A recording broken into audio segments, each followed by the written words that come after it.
Now, I've been having some trouble with some masking fluid. Let me share what's happened with some old SAA masking fluid I've been using for a while.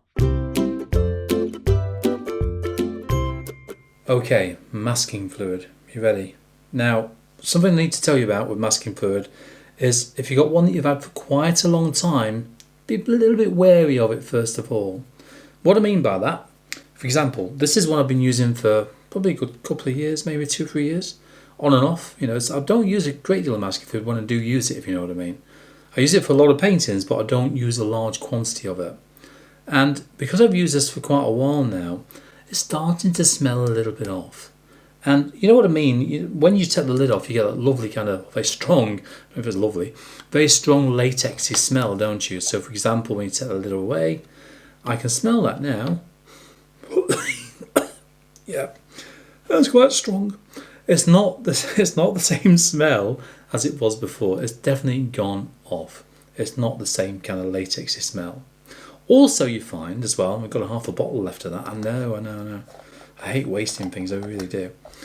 You find that the colour can also change as well. Now, I use a blue mask, which I prefer to use. So, for example, this is a technique I've been playing with. I'll show you that another day, okay? This is the SAA one. As I say, it's a good make, it really is. I get on with it really well. But you can just see I've just started to remove that masking fluid there. Make sure you've got a dry finger, okay? Nice clean dry finger. And you can see it's leaving a mark, a stain within the paper, like a blue hint of a colour. And I don't like that. It's no good. It doesn't work. If I remove this part down here now, I've only just put this on, by the way. It's not been on for days or anything like that. It's been on for literally half an hour. So not very long. And you can see now it's left a stain within the paper. See what I mean? So that is this particular one now, which has gone off. Obviously, you've got to make sure it's mixed as well. So, for example, this is one I've also bought, which I've not mixed yet. And you can see that you've got the blue on the bottom, and it's still quite white on the top. So that I need mixing, and I'll just mix it. We're using the back end of a brush by moving it around inside. That is all I do. I don't shake it or anything like that because it gets a bit too bubbly. This particular one is by Pebeo. I've never tried it before. I thought I'd give it a try and see how it goes. And it's the first time I've opened that as well. So it's a completely sealed unit. So I thought I'd give this one a try on camera and let you know what I think. And if it works really well and doesn't leave a blue stain on the paper, then this will be my go-to masking fluid until that one goes off, or I've used it all, one or the other. Now you can see this Pebeo one is working really well actually. When you look at the comparison between the two, look at that. I know. Let's brush that off a minute. I'll come in with a completely different card, nowhere. And you can see now that's the one which has gone off, and this is a clean, brand new masking fluid.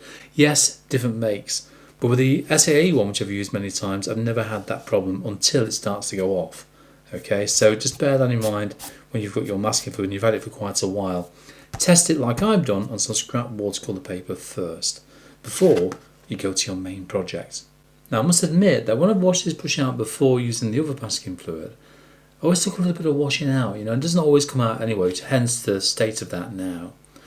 But when I used the Pebeo one, it washed out really, really easily. I'm wondering whether that's because it's latex free and therefore the bristles are not clogged with the usual sticky, rubbery solution as they are with my usual masking fluid.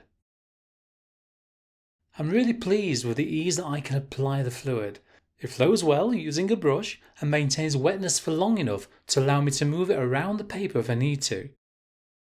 As I remove the Pebeo fluid, notice how crumbly it is compared to the SAA one.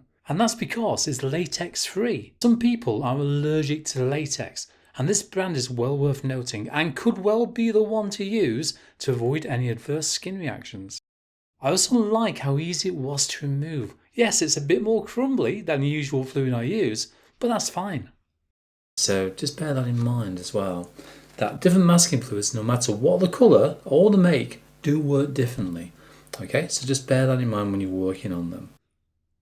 If you'd like to know more about my methods of applying masking fluid, head to the video to the right. I'll see you there.